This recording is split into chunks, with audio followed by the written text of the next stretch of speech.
The darkness came down heavy over western Minnesota that night. Not the kind of darkness you get in cities. It's thin, diluted by streetlights and headlights and never fully settling. This was rural darkness, true darkness, the kind that swallows the horizon and leaves the world feeling unfinished, the kind that makes the air itself feel heavier. And somewhere in that darkness, a young man walked alone along a gravel road, his phone pressed to his ear. 19-year-old Brandon Swanson spoke calmly, trying to guide his parents to him, describing fences and fields and lights that shimmered on the horizon. Lights he believed belonged to the town of Lind. Lights he believed were pulling him closer to home. His parents searched for him, driving slowly up and down rural roads, headlights cutting through the emptiness, hearts pounding with the feeling that they were close, so close to finding their son. For 47 minutes, they stayed linked by that fragile connection. Just a phone line, the night, and the faint rhythm of Brandon's footsteps. Then suddenly, a stumble, a sharp breath, a jolt of surprise, and two chilling words. "Oh shit!" The line went dead, and the darkness swallowed him whole. This is Tales of the Twisted, true stories of the strange, weird, and bizarre. Before the mystery, before the silence, before the vanishing, there was just a day like any other. Brandon Swanson lived with his parents in Marshall, Minnesota, a small town nestled among fields and long, straight, rural roads that seemed to stretch forever. The kind of place where everyone knows everyone. A place where nothing really happens until something does. Brandon was the kind of kid who didn't make waves. He was smart, polite, responsible, close with his parents. The kind of young man who answered calls on the first ring and always let his parents know where he was going. He studied wind turbine technology at a local technical college, the kind of practical, steady career path that matched his personality. On May 13th, 2008, Brandon finished his final exams. He texted friends, made plans, went out to celebrate the end of the school year. A couple hours, small gathering, no drama, nothing unusual. He said goodbye, got in his car, and began the drive home. Just a teenager driving through quiet farmland after midnight. A simple, familiar route. He had no way of knowing that every mile he drove was taking him further into the heart of a mystery still unsolved 16 years later. Just after 1:30 a.m. on a rural back road, Brandon made a turn he'd taken before. But tonight, it was different. No moon, no ambient light, no clear horizon, just a wall of darkness. In rural Minnesota, the roads can be deceptive. One wrong angle, and a car can slip into a ditch with barely a jolt. And that's exactly what happened. No crash marks, no skid marks, no damage. His tires simply sank into loose gravel and mud. He tried to reverse, the wheel spun. He tried again. Same result. So he did something simple, something reasonable. He called home. His parents woke to the sound of his voice. Calm, clear, not scared, not hurt, just annoyed. He told them where he thought he was. "I'm stuck near Lind." He described lights in the distance, lights he believed were the edge of town. He told them he'd wait by the car. But after 10 minutes of driving around, his parents didn't see him. Didn't see his headlights. Didn't see any sign of a car in the ditch. And that's where the night began to bend. Brandon insisted he was near Lind. His parents insisted they were driving every road around Lind. The truth was that neither of them were anywhere near the other. But they didn't know that, And so the call continued. Brandon finally said, "I'll walk towards the lights. You meet me there." That decision, innocent, reasonable, understandable, is the reason I'm telling this story today. He began walking down a gravel road, phone in hand, talking to his parents as they slowly drove the opposite direction, scanning the dark fields for any sign of movement. The call lasted almost an hour, and in that hour, the world outside the phone call disappeared. His parents heard everything: his breathing, his steady footsteps, the crunch of gravel, his calm voice, his certainty about where he was going. But they heard something else too: wind, a faint rustling, signs that Brandon wasn't on a paved road, but on something less maintained, something more isolated, something further from civilization than any of them realized. Anyone who's walked a rural road at night knows what darkness truly is, but there's a special kind of darkness unique to Minnesota farmland. It erases the horizon, hollows out the landscape, takes away every landmark you rely on during the day. Brandon described seeing lights in the distance, lights he believed were Lind. But the phone tower data would later show they weren't Lind. They weren't any town at all. They were likely farm security lights, farther away than they appeared, distorted by the cold night air. Every step Brandon took was taking him further from where he thought he was, further from safety, further from home, further into the maze of farmland where every direction looks the same. And still, his voice stayed calm, even after nearly an hour of walking, even as he climbed fences, navigated fields, crossed uneven ground, and moved deeper into the rural landscape. His parents told investigators later he didn't sound scared. He didn't sound lost. He sounded like he knew exactly where he was. But he didn't, and neither did they. At 2:40 a.m., the conversation shifted. Brandon stopped talking for a moment. The wind grew louder on the line. His breathing changed. Then a foot slid, a sudden gasp, a grunt of impact, and the words, "Oh shit!" The call ended abruptly. Not dropped, not drowned, not crushed, just ended. His parents called back again and again and again. No answer. And the silence that followed has lasted for 16 years. When the call went silent, Brandon's parents, Brian and Annette, didn't panic immediately. They thought the phone fell. They thought the battery died. They thought he dropped it into the grass and couldn't find it in the dark. So they kept driving, slowly, windows down, flashlights sweeping the ditches, calling out for him. "Brandon! Brandon, we're right here!" But each call echoed into the darkness, untouched, unreturned. Minutes turned to an hour, then 2, then 3. By the time dawn began to lift the sky, the last thin strand of hope had frayed into fear. They drove home, shaking, exhausted, and terrified, and called police. If you've ever wondered what the most painful moment of the story is, it's this one right here. Because Brandon was 19, legally an adult, the police didn't treat his disappearance as an emergency. They told his parents, he's probably sleeping it off. He'll turn up. He's a grown man. He probably doesn't want to be found right now. Brian and Annette tried to explain, he's not that kind of kid. He wouldn't run away. He stayed on the phone with us with an entire walk, and he just vanished.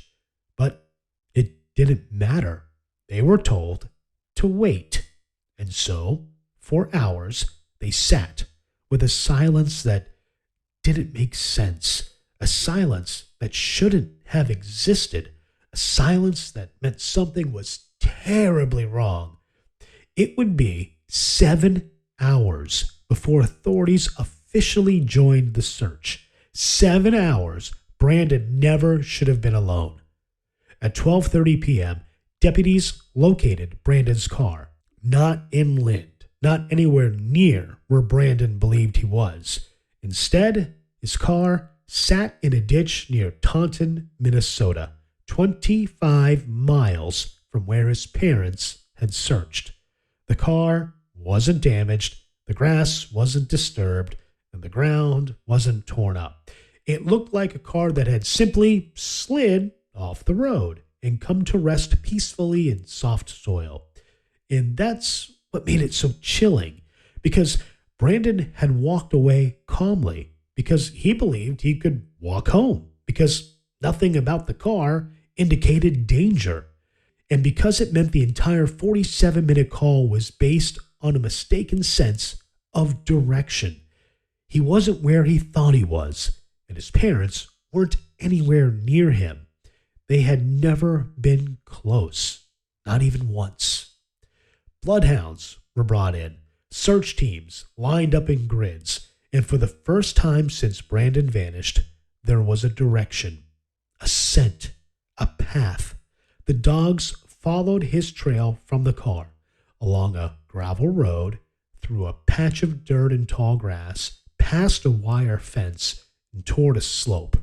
The ground slanted downward into a shallow depression where fields met the edge of the Yellow Medicine River. Here, the dogs paused, their noses in the grass, their bodies angling toward water. Brandon had been here. This was real. He had crossed this exact patch of earth while talking to his parents. The dogs continued, moving toward the river. And then something astonishing happened. They crossed to the other side. Searchers still debate this moment. Some believe Brandon physically crossed the river. Others believe he walked near the riverbank, close enough for the dogs to read the scent across the water. But everyone agrees on one thing. This was the beginning of the true mystery, because the scent on the far side of the river continued for a few hundred yards through weeds, brush, and open farmland, and then vanished completely, as if he had stepped off the earth. No tracks, no clothing, no signs of a fall, no sign of a crawl, no torn earth, no disturbed foliage, no dropped phone, no blood, nothing. Dogs circled, turned, looped, rechecked. The trail ended in a place where nothing ends. And if you've never stood in the middle of a Minnesota field, let me describe it to you. There is nothing to hide behind, nothing to block scent, nothing to erase footprints, and nothing to swallow a person whole. And yet, something did. To understand how someone can vanish in plain farmland, you must understand the hidden dangers beneath it.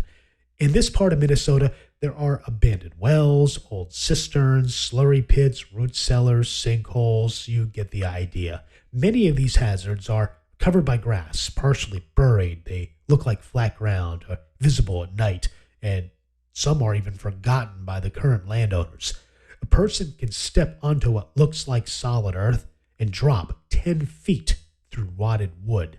A person can walk across an old well cap and fall into darkness. A person can step into a slurry pit and sink silently within seconds. A person can slip on a hidden slope and tumble into water, mud, machinery, or a hole, all without making noise that carries in the wind, all without leaving a trace by the time the sun rises. It's not dramatic, it's not cinematic, it's quiet, instant, final, and painfully plausible, because the scent trail didn't fade, it just stopped abruptly. The kind of stop that suggests a sudden vertical drop or transition into a space where scent cannot travel. Imagine the final moments. Brandon is walking, phone to his ear, listening to his father's voice, trying to make sense of his surroundings.